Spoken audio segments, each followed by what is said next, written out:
చూపులు కలిసిన శుభవేళ పార్ట్ 5. రూమ్లో కూర్చొని వర్క్ చేసుకుంటూ ఉన్నాడు. ఇందు మాట్లాడిన మాటలే గుర్తొస్తున్నాయి పదే పదే. నాకు ఏమైంది అని అనుకున్నాడు మనసులో. ఇటువైపు ఇందు కాలేజీ ముగిసి వాళ్ళ అన్నయ్య వచ్చి తీసుకెళ్ళాడు.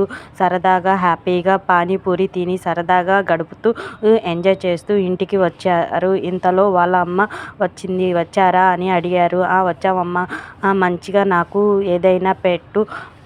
బయట తిని వచ్చి ఉంటావుగా, మీ అన్నయ్య ఏదో ఒకటి పెట్టి ఉంటాడు కదా అని అన్నాడు సరదాగా అలా. ఇంతలో ఇందు వాళ్ళ నాన్న వచ్చాడు. ఏంటి అమ్మతో వాదన అని అన్నాడు.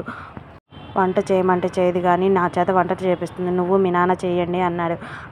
నాన్న పెళ్ళి చేసుకుందే వంట వండి పెడతావు బాగా అని కాలర్ ఎగరేసింది. ఎవరైనా ఈ మాటలు వింటే నవ్విపోతారు. తల్లికి సపోర్ట్ చేస్తారు, వీళ్ళిద్దరు ఏంటో వాళ్ళ నాన్నకి సపోర్ట్ చేస్తారు అని అన్నట్టు ఫీల్ అయ్యి అలా వచ్చాక ఏంట్రా కుందేలు పిల్ల అని వాళ్ళ అన్నయ్య అన్నాడు. ఏం లేదు అన్నయ్య, డైలాగే అమ్మ అంటుంది అని చెప్తే మంచినీళ్ళు కానీ కాఫీ కానీ ఇవ్వు అని అడిగాడు. సరే నాన్న ఇస్తున్నా అంది. అదే నేను అడిగితే ఇవ్వవు, ప్రేమగా నీ కొడుకు అడగంగానే తెచ్చిస్తావా అనింది.